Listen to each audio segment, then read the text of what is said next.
আমাদের দেশে আরেকটি সবচেয়ে বড় সমস্যা, আমাদের কিছু কথা বললেই আমাদের কিছু ভাইরা এত মন খারাপ করে।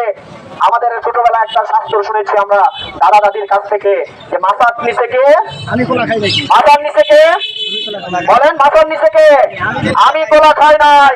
আমরা যখনই চান্দার বিরুদ্ধে কথা বলি আর একটা গোষ্ঠীর কাছে এত লেগে যায়। ভাই তোমার গায়ে এত লাগে কেন? তুমি যদি চান্দাবাজি না করো, তুমি চান্দাবাজি ছেড়ে দিয়ে আমার দরবারে আসো, দেখি কিরকম তুমি পথ করতে পারো। ভাই তুমি চান্দাবাজি করলে তোমার গায়ে তো লাগতে হবে। আমরা চাই বৈষম্য বিরোধী আন্দোলন করেছি, বৈষম্য মুক্ত বাংলাদেশ করতে চাই, দুর্নীতি মুক্ত বাংলাদেশ করতে চাই, চান্দাবাজ মুক্ত বাংলাদেশ করতে চাই। আমাদের এই জমির ভাই পরীক্ষিত একজন ব্যক্তি, যিনি উপজেলা শেরপুর উপজেলা পরিষদের চেয়ারম্যান ছিলেন ফ্যাসিস্ট সরকারের আমলে। তারপরেও তার এই চেয়ারম্যানের সময়ে, তার চেয়ারম্যান আমলে 1 টাকারও দুর্নীতি কেউ বাইর করতে পারে নাই। এরকম লোক যখন সংসদে পাঠাতে পারি, তাহলে এই দেশগুলো সুন্দর হয়ে যাবে, প্রত্যেকটা মানুষ তার অধিকার ফিরে পাবে। এই জন্য আসুন আমরা আমাদের অধিকার ফিরে পাওয়ার জন্য জমির ভাইয়ের পক্ষে ঐক্যবদ্ধ হই। আজকের এই এলাকার অনেক লোক তার সাথে ব্যবসা করেছেন, সেই লোকটি ভালো, এই ব্যাপারে কোনো সন্দেহ নেই। তার লেনদেনের ব্যাপারে সবাই শতভাগ সাক্ষী দিচ্ছেন, তিনি একজন সজ্জন ব্যক্তি। এই জন্য আসুন আমরা জমির ভাইয়ের পক্ষে ঐক্যবদ্ধ হয়ে, বাংলাদেশ জামাতে ইসলামের পতাকা দল ঐক্যবদ্ধ হয়ে আগামী দিনে পার্লামেন্ট নির্বাচনে দাঁড়িপাল্লায় ভোট দিব।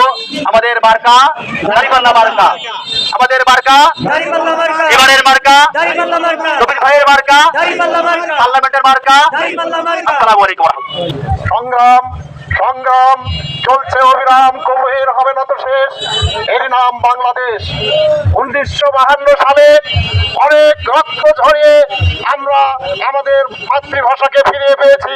1971 সালে আমরা আমাদের স্বাধীনতা অর্জন করেছি, কিন্তু আমরা কাঙ্ক্ষিত লক্ষ্যে পৌঁছতে পারিনি। কখনো স্বৈর শাসক, কখনো সামরিক শাসক, কখনো শাসকদের স্বেচ্ছাচারিতায় আমরা আমাদের কাঙ্ক্ষিত স্বাধীনতা অর্জন করতে সক্ষম হইনি। আমাদের যুদ্ধ শেষ হয়নি। আমরা একটি যুদ্ধ 24 সালে শেষ করেছি, আর একটি যুদ্ধ শেষ করেই আমরা ছাড়বো, সেটি হচ্ছে দুর্নীতির বিরুদ্ধে আমরা লড়াই করছি। আর সেই প্রতীক হচ্ছে দাঁড়িপাল্লা।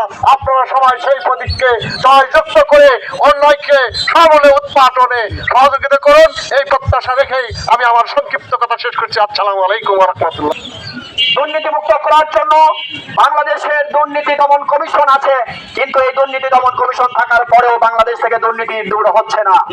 এই উপস্থিতি আমি আপনাদের কাছে এতটুকু নিশ্চয়তা দিতে চাই, বাংলাদেশ জামাত ইসলামী যদি 3 বা 1 বারের জন্য হলেও ক্ষমতায় যেতে পারে, ইনশাআল্লাহ বাংলাদেশ থেকে কোনো দুর্নীতি খুঁজে পাওয়া যাবে না। কারণ দুর্নীতি মুক্ত নেতৃত্ব কিভাবে পরিচালনা করতে হয় মন্ত্রণালয়, বাংলাদেশ ইসলামের 2 মন্ত্রী সেটা এই বাংলাদেশে প্রমাণ করে গেছে। আরেকটি জাতীয় সমস্যা সেটি হচ্ছে মাদক। আমি বাংলাদেশের একমাত্র ছাত্র সংগঠন বাংলাদেশ ইসলামী ছাত্র শিবির, বাংলাদেশ জামাত ইসলামী, এই দুটি সংগঠনের প্রত্যেকটা নবম নেতা কর্মী আমি দৃঢ়ভাবে ঘোষণা দিতে চাই তারা মাদক মুক্ত। অর্থাৎ যারা মাদক মুক্ত তারা দেশকে মাদক মুক্ত করে ছাড়বে ইনশাআল্লাহ। আমাদের দেশে আরেকটি সবচেয়ে বড় সমস্যা, আমাদের কিছু কথা বললেই আমাদের কিছু ভাইরা এত মন খারাপ করে।